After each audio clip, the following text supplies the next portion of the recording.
మహాత్మా గాంధీ గ్రామీణ ఉపాధి హామీ పథకం దేశవ్యాప్తంగా ప్రత్యేక చట్టం ద్వారా అమలవుతున్న పథకమని, గ్రామాల అభివృద్ధికి ప్రధాన లక్ష్యమని జిల్లా కలెక్టర్ డికే బాలాజీ అన్నారు. బంటుమిల్లి గ్రామ పంచాయతీ కార్యాలయం వద్ద శుక్రవారం ఉపాధి హామీ పథకం కింద గ్రామసభ నిర్వహించారు. జిల్లా కలెక్టర్ గ్రామసభలో ముఖ్య అతిథిగా పాల్గొన్నారు. ఉపాధి హామీ పథకం కింద బంటుమిల్లిలో చేపట్టవలసిన పనుల జాబితా గ్రామసభలో ఏపీడీ శర్మ చదివి వినిపించారు. బంటుమిల్లిలో 23 సీసీ డ్రైన్లు, 6 సీసీ రోడ్లు ప్రతిపాదించగా గ్రామసభ ఆమోదించింది. గ్రామసభ ఆమోదించిన పనులన్నీ చేపట్టడం జరుగుతుందని, కొత్తగా ఏవైనా పనులు ప్రతిపాదిస్తే వాటిని తదుపరి గ్రామసభలో ఆమోదించి చేపట్టడం జరుగుతుందని కలెక్టర్ అన్నారు. పెడన శాసనసభ్యులు కాగిత కృష్ణప్రసాద్ మాట్లాడుతూ బంటుమిల్లిలో ఉపాధి హామీ కింద పనులు చేపట్టటకు 23 కోట్ల రూపాయలు కేటాయించడం జరిగిందన్నారు. 3.80 కోట్లతో అంతర్గత రహదారులు, పాఠశాల ప్రహరీలు, బండంలో 64 లక్షలతో డ్రైన్లు, అభివృద్ధి పనులు వీటిల్లోనూ ఉన్నాయని, బంటుమిల్లిలో ప్రధానంగా త్రాగునీటి సమస్య, డ్రైనేజీ సమస్య ఉందన్నారు. వీటి పరిష్కారానికి కృషి చేస్తామన్నారు. అనంతరం జిల్లా కలెక్టర్ ఎమ్మెల్యేతో కలిసి పంచాయతీ కార్యాలయం వద్ద డ్రైనేజీ పరిశీలించారు. పంచాయతీరాజ్ అధికారులతో మాట్లాడి బంటుమిల్లిలో డ్రైనేజీ వ్యవస్థ శాశ్వత పరిష్కారానికి చేపట్టవలసిన చర్యల గురించి ఆరా తీశారు. డ్రైనేజీల్లో పూడికతీత ప్రధాన సమస్యగా అధికారులు నియమించారు. టంగుటూరి ప్రకాశం పంతులు జయంతి సందర్భంగా ఎమ్మెల్యే నివాళులర్పించారు.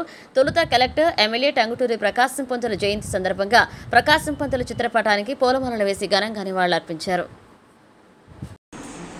మరి గత ప్రభుత్వంలో జరిగినటువంటి తప్పిదాల వల్ల ఎక్కడా కూడా ఎటువంటి అభివృద్ధి జరగలేదు. అందుకు ఉదాహరణ మనం తీసుకోవచ్చు. గతంలో మరి కాగిత వెంకటరావు గారు ఎమ్మెల్యేగా ఉన్నప్పుడు, తెలుగుదేశం పార్టీ అధికారంలో ఉన్నప్పుడు మన బంటుమిల్లి మండలానికి సంబంధించి డ్రైనేజీకి సంబంధించి 4 కోట్ల రూపాయలు అప్పట్లో శాంక్షన్ చేయడం జరిగింది. అయితే మరి ప్రభుత్వం మారిన తర్వాత మరి ఆ నిధులు చేస్తామన్నారు. మరి వాటిని ఏమైంది ఇంతవరకు తెలియనటువంటి పరిస్థితి. ఏదో అరాకొరా అక్కడ కాలేజ్ దగ్గర ఏదో కొంతవరకు మరి అక్కడ డ్రైనేజ్ లాగా కట్టి మరి సఫలు ఆపేశారు. మరి ఆ గ్రాండ్ ఏమైందో ఇంతవరకు వెళ్ళినటువంటి పరిస్థితి. మరి ఏమైనా నిధులు వస్తే వాటిని కంటిన్యూ చేసి డెవలప్మెంట్ చేసుకోవాలి తప్ప అట్లా గాలి కొద్దిగా కరెక్ట్ గా. దానివల్ల ఏమవుతా ఉందంటే అభివృద్ధి అనేది పుట్టుపడిపోతా ఉంది. మరి ఈ రోజున వాటికి సంబంధించి మళ్ళీ వాటన్నిటిని కూడా తిరిగి తీసుకురావాలి. డ్రైనేజ్ వ్యవస్థ కూడా మనం వాటన్నిటికీ కూడా డెవలప్మెంట్ యాక్టివిటీస్ ని ముందుకు తీసుకెళ్లాల్సిన అవసరం ఉందని చెప్పి ఈ సందర్భంగా తెలియజేసుకుంటా ఉన్నాను. పెట్టి ఉండాలి. తర్వాత ఒక్కొక్కసారి మీకే తెలుసు, మనకు వేసవి కాలంలో చాలా టైమ్స్ అక్కడ ఒక మజ్జిగ పెడతారు, చాలా టైమ్స్ అక్కడ అలసట వస్తే అక్కడే ఒక చిన్న షెడ్ లాగా వేస్తారు. ఇవన్నీ చేస్తారు. దాంతో పాటు మీకు అక్కడ ఏమైనా తగిలిన దెబ్బ చాలా కొంచెం పెద్ద దెబ్బ అయితే దానికి సంబంధించిన వైద్య ఖర్చులు మొత్తం ప్రభుత్వం తీసుకుంటుంది.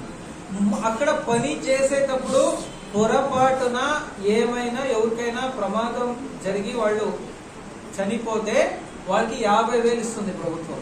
లేదు వాళ్ళకి ఇంకొక మన మన ఇన్సూరెన్స్ కూడా ఉంది. దాంట్లో కూడాను వాళ్ళు ఏమైనా ఎన్రోల్ చేసుకుని ఉంటే వాళ్ళకి 2 లక్షల వరకు కూడాను డబ్బులు ప్రభుత్వం ఇవ్వబడుతుంది.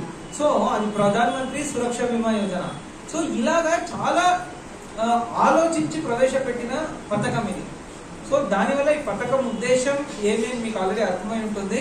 సో ఇప్పుడు ఈ పంచాయత్ లో మేము ఏమేమి